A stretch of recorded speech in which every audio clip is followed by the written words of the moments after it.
Assalamualaikum warahmatullahi wabarakatuh. Bersama saya Bambang Sadono di channel Inspirasi untuk Bangsa. Mudah-mudahan channel ini bisa memberi inspirasi dan motivasi dan bisa disampaikan secara jernih, berimbang, dan arif. Saya sudah bersama dengan Bapak Supratman Andi Aktas, Ketua Badan Legislasi Dewan Perwakilan Rakyat Republik Indonesia periode 2019-2004. Pak Supratman, apa kabar? Alhamdulillah, baik Pak Bambang. Salam sehat, Pak. Terima kasih. Pak Supratman ini sudah sangat berpengalaman, sudah lama, dan bahkan ini untuk periode yang kedua kalau tidak salah sebagai Ketua Balek. Pasti tahu persis liku-liku segala proses penyusunan undang-undang di DPR. Ya, selanjutnya saya akan bertanya tentang proses rancangan undang-undang haluan ideologi Pancasila. Dulu kan sudah diterima di paripurna DPR sebagai keputusan DPR untuk mengajukan RU ini dan kemudian prosesnya seharusnya dikirim kepada pemerintah, tetapi pemerintah meminta menunda atau menghentikan supaya RU itu tidak dibahas lebih lanjut. Nah, menurut Pak Supratman, kalau ada RUU yang prosesnya seperti ini, lalu prosedurnya seperti apa, Pak? Ya, Pak Bambang, saya ingin menjelaskan bahwa secara substansial kami memahami apa yang menjadi tuntutan publik. Dan kedua, baik pemerintah maupun teman-teman dari pihak pengusul, walaupun secara institusional itu diusulkan oleh Badan Legislasi, tetapi semua fraksi juga berpandangan bahwa apa yang menjadi tuntutan publik itu sekarang sudah baik pemerintah maupun DPR sudah bersepakat terhadap dua isu yang terkait dengan haluan ideologi Pancasila.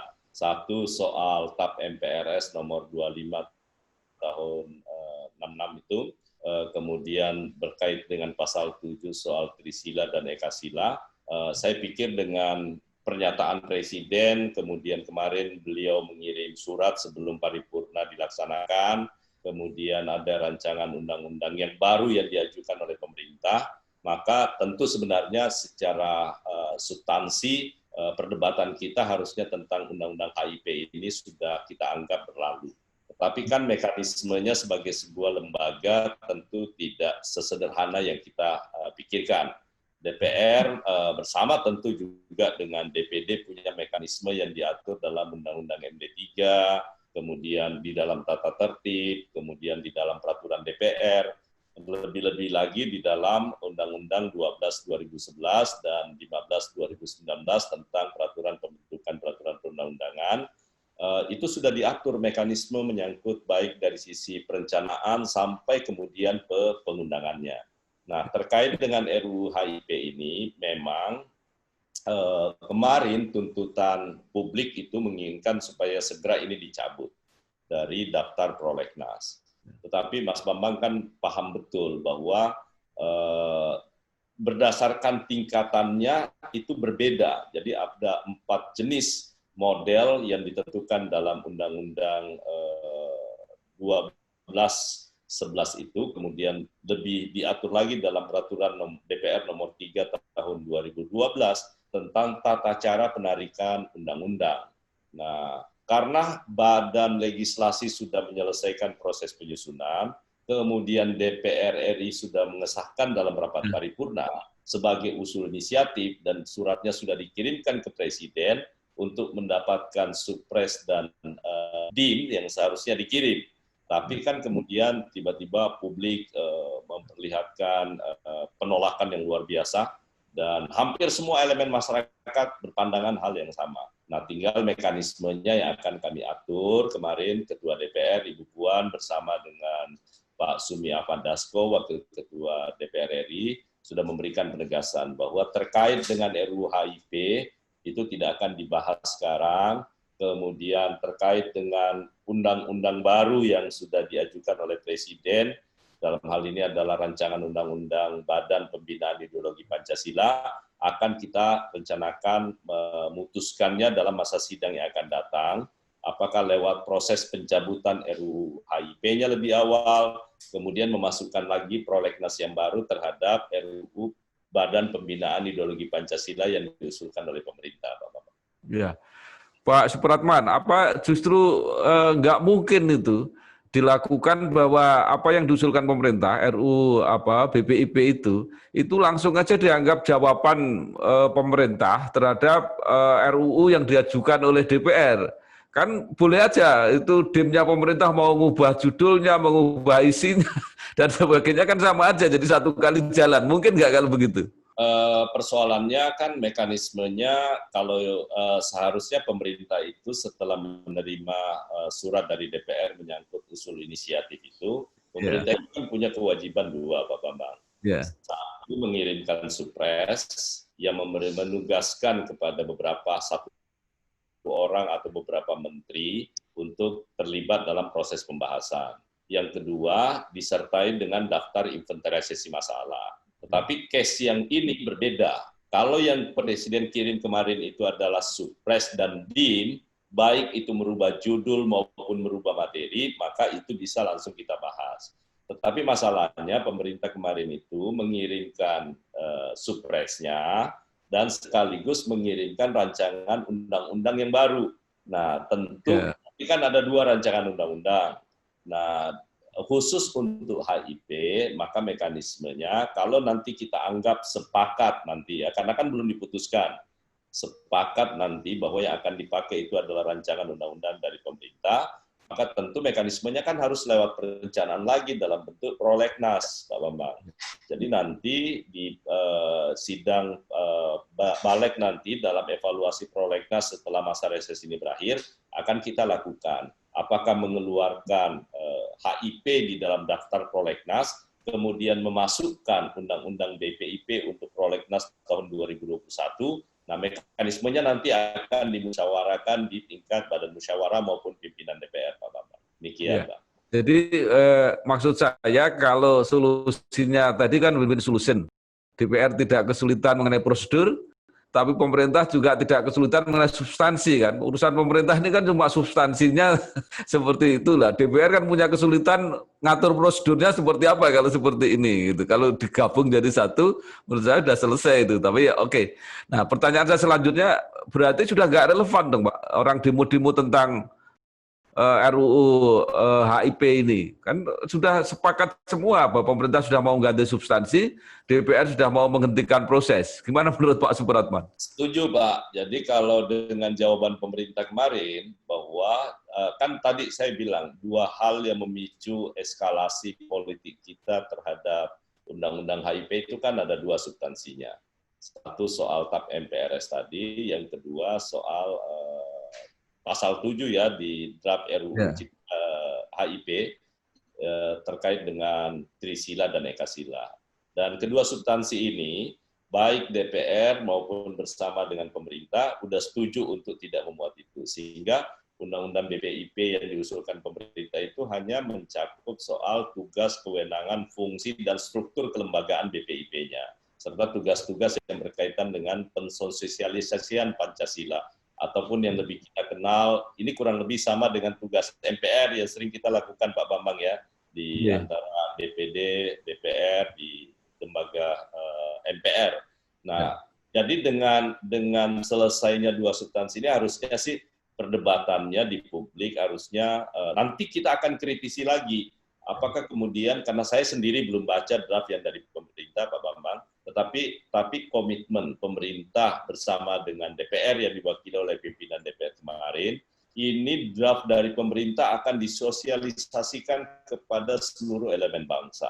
Apakah itu ormas, kemudian civil society yang lain, LSM, ataupun siapapun, ke dunia kampus. Tadi sebelum di sini saya berdiskusi dalam perspektif Indonesia, tadi ketemu dengan salah seorang pengurus Muhammadiyah, Prof. Aidul ya, komisioner dari salah satu lembaga negara yang mewakili Muhammadiyah, juga mengatakan hal yang sama, bahwa sekarang ini karena substansinya sudah itu bisa kita pahami, dan kedua lembaga negara sudah setuju untuk mengeluarkan dua substansi mendasar yang menafsirkan ataupun memberikan justifikasi terhadap sejarah dan filsafat Pancasila diubah menjadi norma, dan memang itu seharusnya tidak boleh ada. Saya pikir harusnya sih perdebatannya terhadap Undang-Undang BPIP ini menjadi selesai. Apalagi ormas terbesar kita, yakni PBNU, dari sejak awal dinyatakan bahwa kalau undang-undang tentang BPIP itu yang akan diundangkan hanya menyangkut soal struktur kelembagaan dan mengatur tugas dan fungsi dan kewenangan daripada BPIP, maka tentu ini perdebatannya akan semakin baik ke depan, Pak Bambang. Pak Supratman, apa pelajaran yang bisa kita ambil dari pengalaman proses pembuatan undang-undang yang begitu besar respon masyarakat yang sangat gaduh seperti itu? Bagaimana supaya hal semacam ini tidak terulang lagi di masa depan? Kemarin atas kasus ini saya juga patut bersyukur, Pak, karena Badan Legislasi sebagai law centernya DPR yang terlibat tentu dari awal, mulai dari proses penyusunan perencanaan maksud saya, karena terutama Balik itu kan dari sisi perencanaan yang tercermin dalam prolegnas prioritas kita. Itu menjadi sebuah keharusan untuk kami mengoreksi diri. Tetapi yang kedua, ada sebuah proses kesadaran kebangsaan di antara semua anak negeri, bahwa dengan adanya RUU HIP ini justru sebenarnya itu akan semakin memperkuat kita bahwa Pancasila sebagai ideologi negara, ideologi bangsa, ideologi kita bersama, itu ternyata menjadi kebutuhan yang sangat vital bagi kita semua.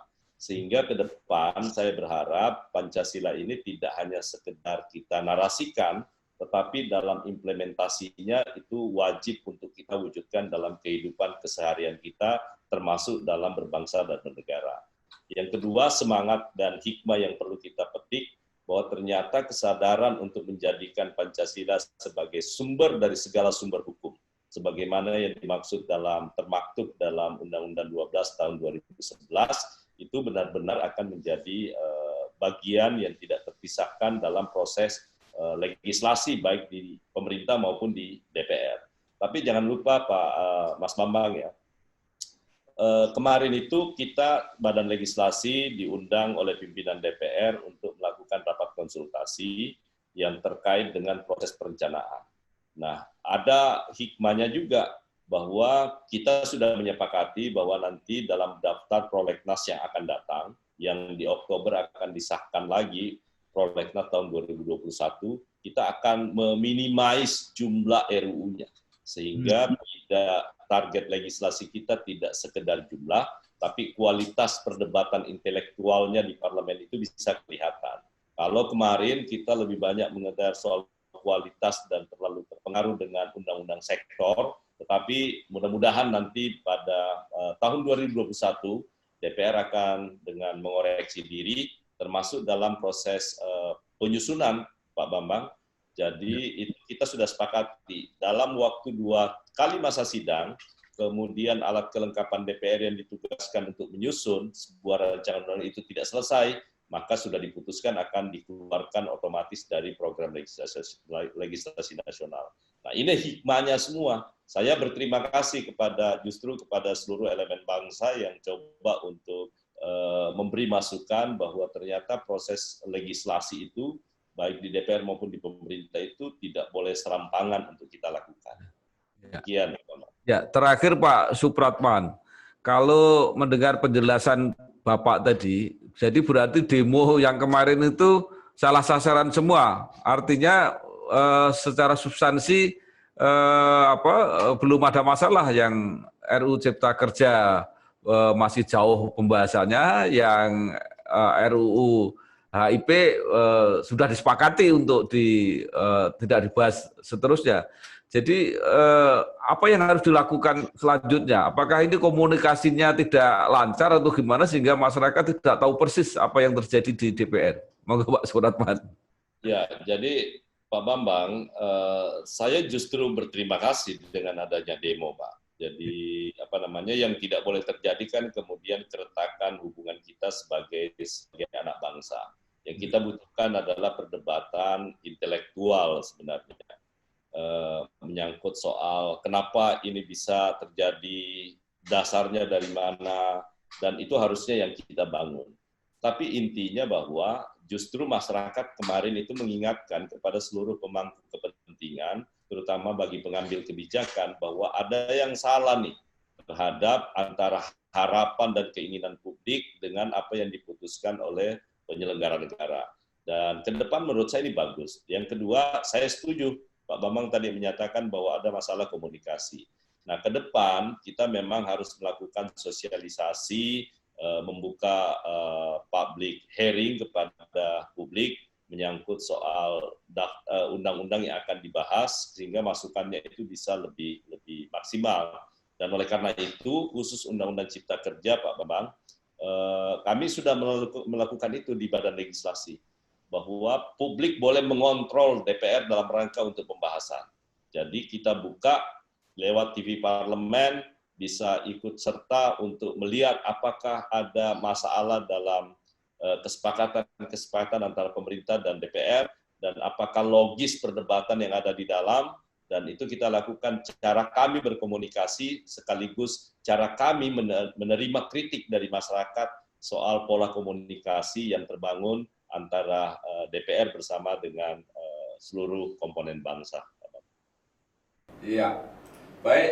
Terima kasih Bapak Supratman Andi Aktas, Ketua Badan Legislasi DPR RI, yang telah memberi penjelasan yang mencerahkan. Mudah-mudahan ini tadi menjadi solusi komunikasi yang akan membantu masyarakat untuk memahami apa yang sedang terjadi, terutama proses pembahasan rancangan undang-undang di DPR. Sekali lagi terima kasih Pak Supratman. Sampai ketemu lagi. Wassalamualaikum warahmatullahi wabarakatuh.